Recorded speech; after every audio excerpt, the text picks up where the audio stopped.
I was in a meeting once, a room full of smart, successful people, and someone said something that stung. Not a big insult, just a quick comment that hit a tender place.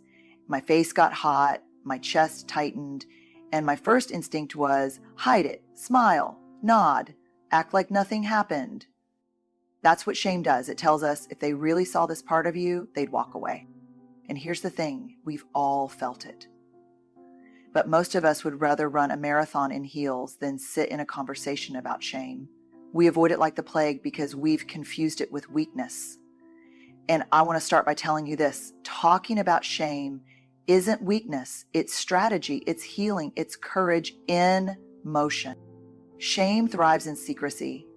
The more we don't talk about it, the more control it has. The only way to take its power away is to name it, speak it, and hold it up to the light.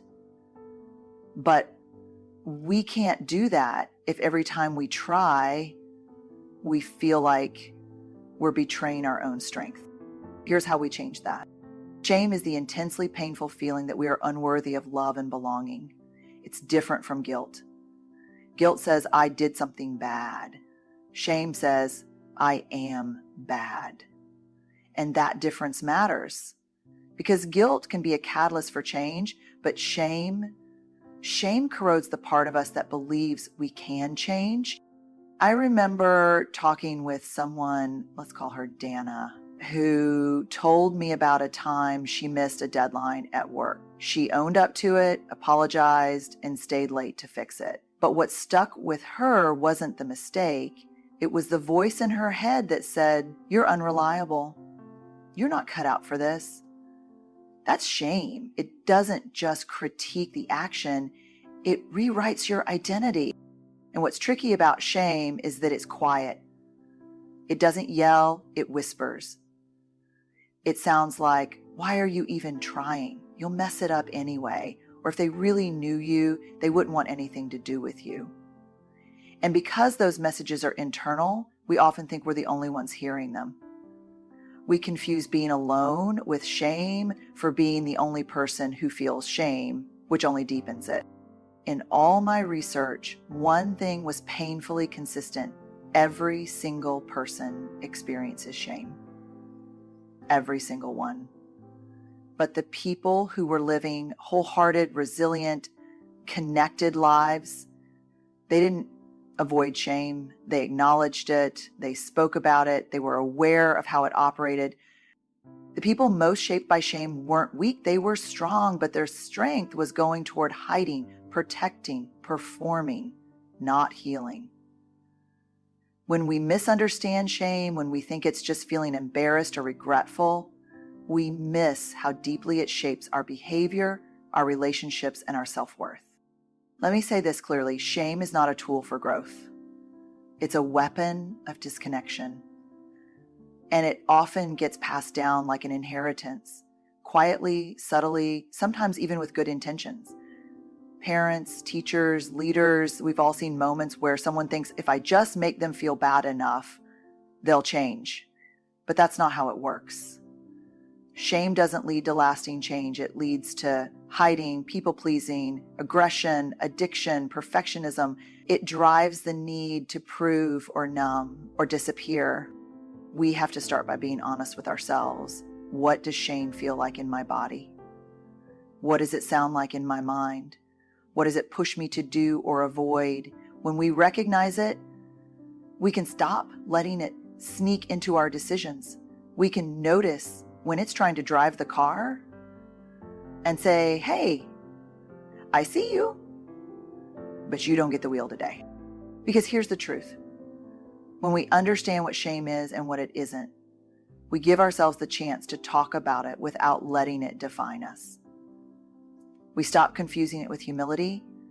We stop thinking it's the price we have to pay to be worthy.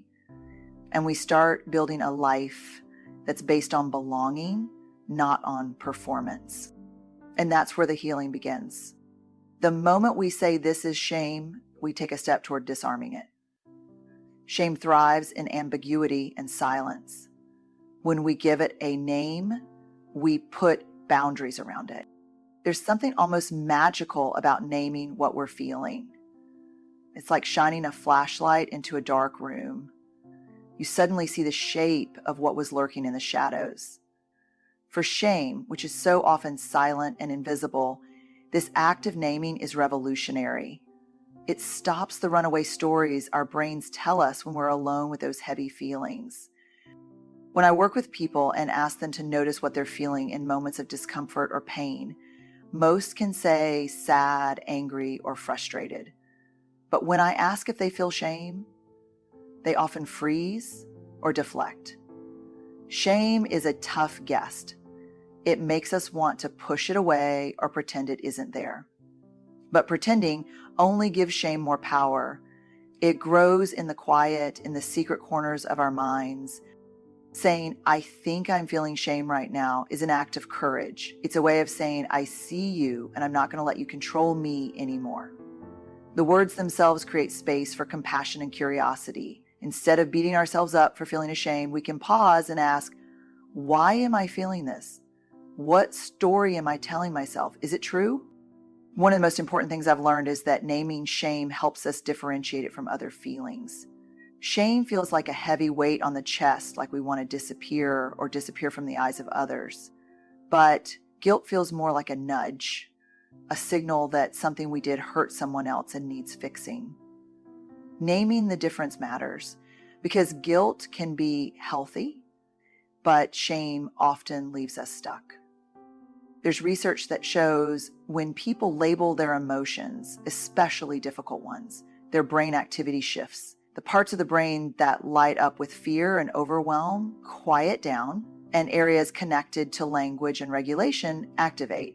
In other words, naming our feelings actually helps regulate them. That's neuroscience telling us that naming isn't just a feel-good exercise, it's a tool for survival. But here's the catch. It's not enough to say it once or only in our heads. The real power comes when we say it out loud. To ourselves, to someone safe, or even just to the air. Speaking shame out loud breaks its spell. It reminds us that shame is a feeling, not a fact.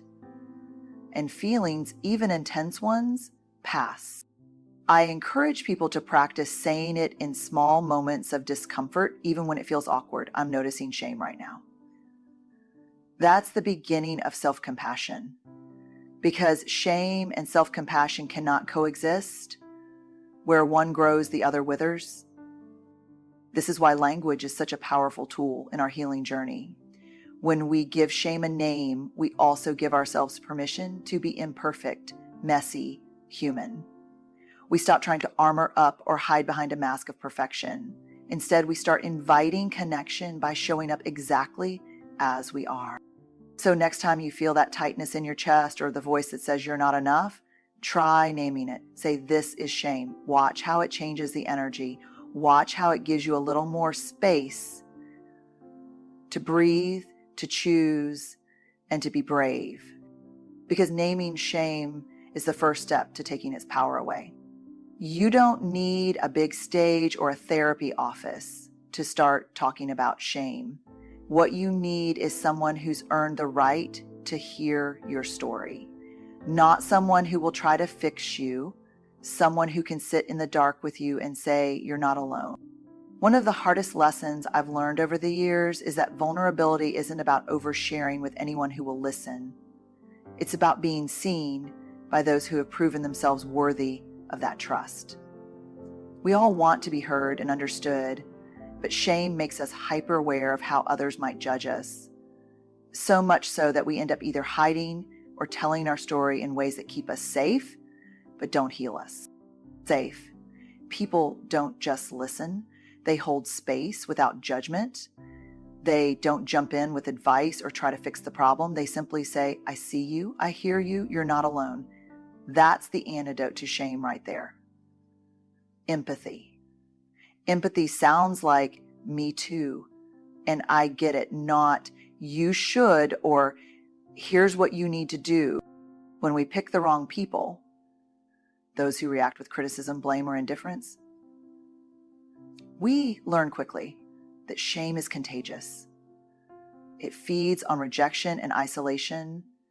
And because shame feels so raw and vulnerable, those experiences can push us deeper into hiding. It's like handing shame the microphone and letting it amplify its voice. Choosing safe people requires courage because it means risking rejection. It means trusting someone enough to be honest and messy, knowing they might disappoint you. But here's the paradox. When we find even one person who responds with empathy, who holds our story with care, it can shift everything. It rewires our nervous system and begins to heal the wounds shame has carved. Think about the last time you shared something deeply personal and felt met with compassion rather than judgment. Remember how that made you feel lighter, less alone, maybe even hopeful? That's the power of safe people. Safe people don't have to be therapists or coaches. They can be friends, family members, colleagues, anyone who has demonstrated consistent respect, kindness, and understanding. The question isn't who's perfect or has all the answers, but who makes it safe for you to be imperfect and human. This also means learning to say no to conversations or relationships that aren't safe. Protecting your vulnerability is an act of self-respect.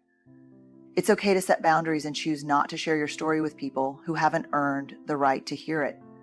Vulnerability isn't a free-for-all, it's selective and intentional. When you surround yourself with safe people, shame loses its power because it no longer thrives in silence or isolation. Instead, it encounters empathy, and empathy is the antidote to shame. So as you begin to talk about shame, remember, you don't have to do it alone. Find your people, those safe, imperfect, empathetic souls who will walk beside you. That's where healing begins. Being open doesn't mean being exposed. Vulnerability isn't oversharing, it's intentional sharing. You don't owe everyone your story. What you owe yourself is the chance to tell it in places where it will be held with care. I have learned this lesson more times than I can count. There was a time when I believed that being vulnerable meant telling every detail, every fear, every wound to anyone who would listen. I thought that transparency was the fastest path to connection. But what I discovered, sometimes painfully, is that not every listener is ready or able to hold your truth.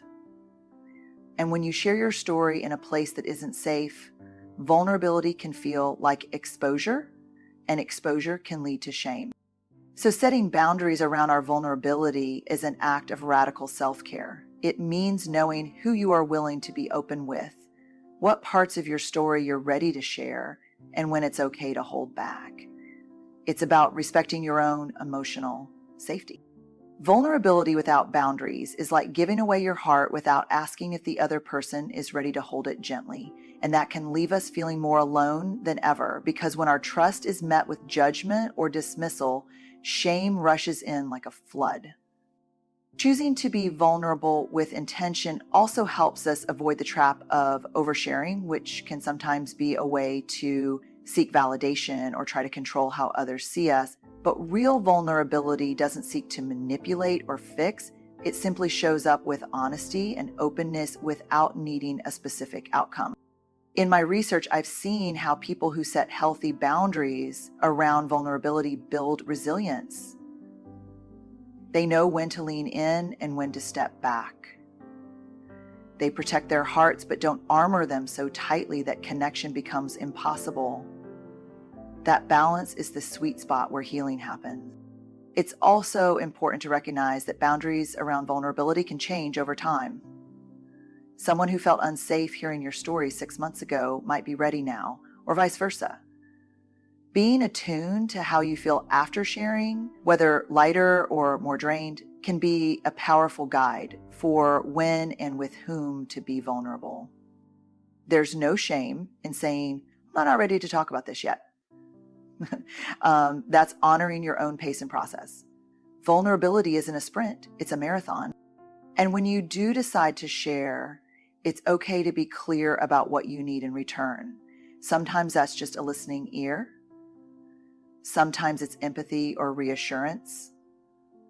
Sometimes it's silence and presence. Being able to ask for what you need is part of protecting your emotional well-being. Remember, vulnerability is about showing up and being seen, but it's also about showing up for yourself. That means creating a container around your story where it can be received with kindness, not judgment. That container is made of boundaries. So as you navigate talking about shame, keep this in mind. Your vulnerability is a precious gift. Give it wisely, protect it fiercely, and watch how that intentional sharing opens the door to true connection and healing. Because when vulnerability is held with care, it transforms from a source of fear into a source of strength. Shame changes how we talk to ourselves, and if we're not careful, that inner voice starts sounding like truth. The key is to interrupt that voice with something more compassionate, more grounded. I want to be really clear here. That voice inside your head, the one that says, I'm not good enough, or I don't deserve this, or I'm a failure, is not your truth. It's shame talking. And shame is a liar. It's relentless, it's ruthless, and it loves to rewrite your story in the most damaging ways possible. But just because it feels real doesn't mean it's real. One of the hardest parts of dealing with shame is that it often sounds like our own voice. It masquerades as self-criticism or humility or accountability. And because it's so familiar, it's easy to accept its messages without question.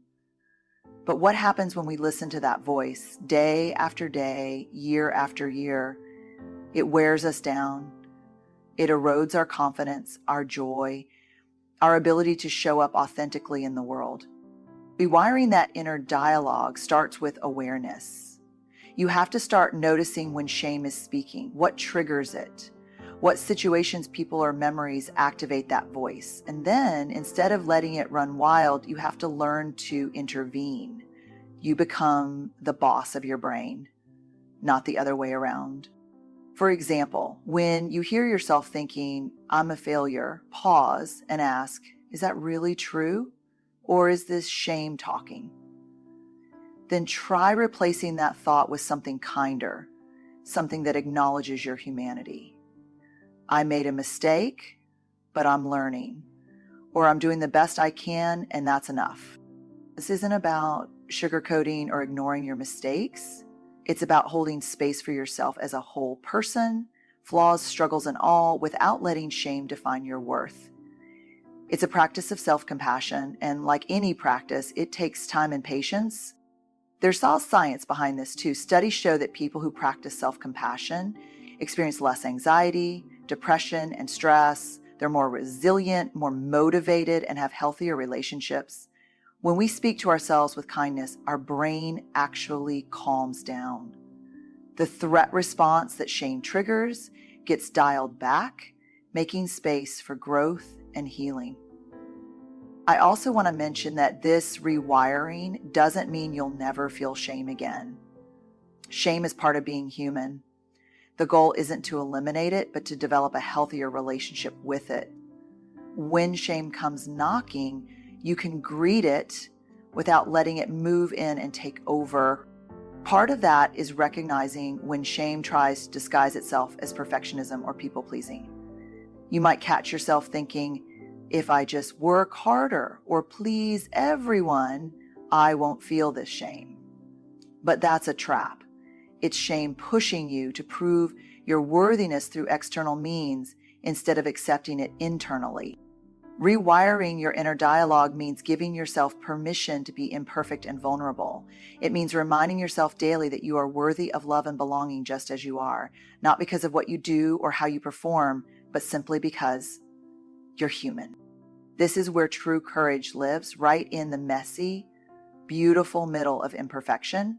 When you start talking to yourself with compassion, you begin to dismantle shame's power, piece by piece. Because the stories we tell ourselves become the stories we live by. And when those stories are rooted in kindness, resilience, and truth, we create a life that's not defined by shame, but by wholeheartedness. So here we are, standing on the other side of something